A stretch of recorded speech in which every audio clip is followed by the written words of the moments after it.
Hello मेरे class 10th के सभी प्यारे स्टूडेंट्स, मैं विराट चौधरी आप सभी का आपके यूट्यूब चैनल पढ़ाई लिखाई में आपका मोस्ट वेलकम करते हैं। स्टूडेंट्स, आज के इस वीडियो में जैसा कि आपको थंबनेल दिख ही रहा होगा, इस वीडियो में हम आपके first poem dust of snow के सेंट्रल आइडिया को देखेंगे। इस वीडियो में हम आपको सेंट्रल आइडिया लिखने का सबसे बेहतर और सबसे आसान तरीका भी सिखाएंगे।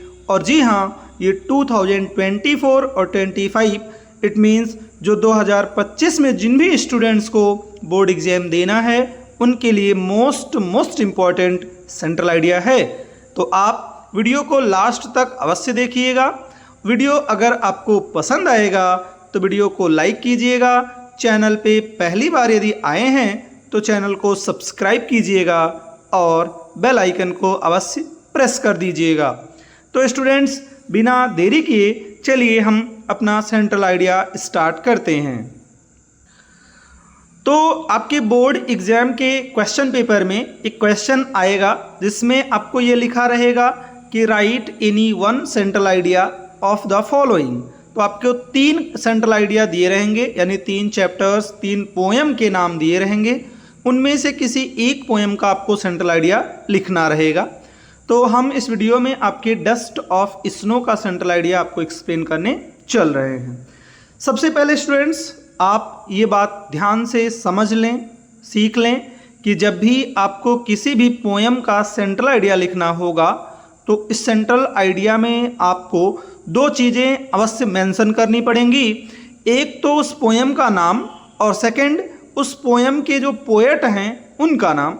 ये मोस्ट इम्पॉर्टेंट चीज़ है। 1 नंबर तो इसी पर फिक्स हो जाता है। तो जैसा कि हमने सेंट्रल आइडिया स्टार्ट किया, the poem dust of snow has been composed by Robert Frost. यानी ये जो पोएम है डस्ट ऑफ स्नो, ये रॉबर्ट फ्रॉस्ट के द्वारा कंपोज किया गया है, या कह सकते हैं रॉबर्ट फ्रॉस्ट के द्वारा लिखा गया है। ओके, ये पहली चीज़ हमें हर पोएम में करना है, पोएम का नाम और पोएट का नाम अवश्य मेंशन करना है। ओके, फिर आगे हमने क्या देखा, आपकी ही लैंग्वेज में मैंने इस सेंट्रल आइडिया को आपके सामने रखा है। It is a short poem. यह एक छोटी कविता है, शॉर्ट पोएम है।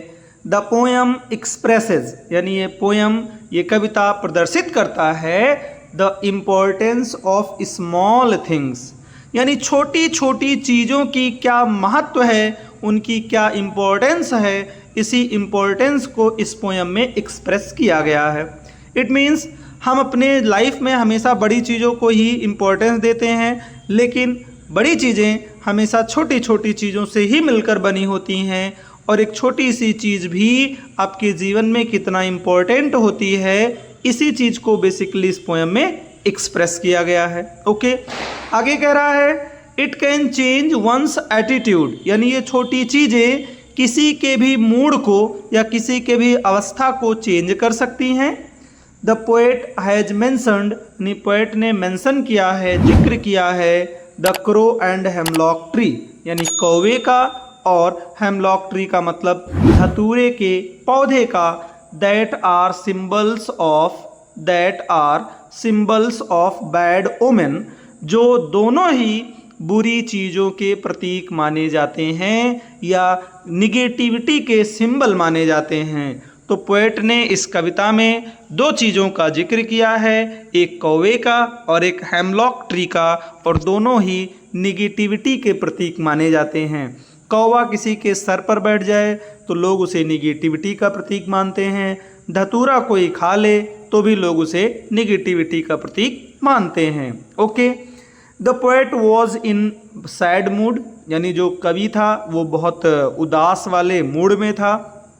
बट व्हेन, लेकिन जब the crow shook down the hemlock tree, यानी लेकिन जब कौवे ने सूक डाउन, सूक का मतलब हिलाया, द हेमलॉक ट्री मतलब हेमलॉक के पेड़ को, and the dust of snow, और बर्फ के कण, फेल ऑन पोएट्स हेड, जब वो बर्फ के कण पोएट के सर पर गिरे, देन हीज सैडनेस, तब उसका जो दुख था चेंज्ड इनटू हैप्पीनेस, वो प्रसन्नता में बदल गया। यानी जब जो कवि था वो बहुत दुखी मूड में था और वो हेमलॉक ट्री के नीचे बैठा था, उसी वक्त जब कौवे ने हेमलॉक ट्री को हिलाया और बर्फ़ के कुछ कण उस पोएट के सर पे गिरे तो उसका जो दुखी वाला मन था वो प्रसन्नता में बदल गया। अर्थात उस छोटे से बर्फ़ के कण ने ही पोएट के पूरी मनोदशा को चेंज कर दिया। तो यहाँ पर क्या दिखाया गया कि छोटी चीज़ का भी हमारे लाइफ में बहुत इम्पोर्टेंस होता है। ओके, आगे है इसलिए थ्रू दिस पोएम, इस कविता के माध्यम से वी गेट द मैसेज, हमें ये संदेश मिलता है दैट कि we should hope for the best, हमें हमेशा अच्छे की उम्मीद करनी चाहिए even in the worst of situations, यानी यहाँ तक कि बुरी परिस्थितियों में भी हमें हमेशा अच्छे की ही उम्मीद करनी चाहिए। यही हमें इस पोएम से मैसेज मिलता है। ओके, तो एक बार फिर से पूरा रिवाइंड कर लेते हैं। कह रहा है the poem dust of snow has been composed by Robert Frost. It is a short poem. The poem expresses the importance of small things. It can change one's attitude. The poet has mentioned the crow and the hemlock tree that are symbols of bad women.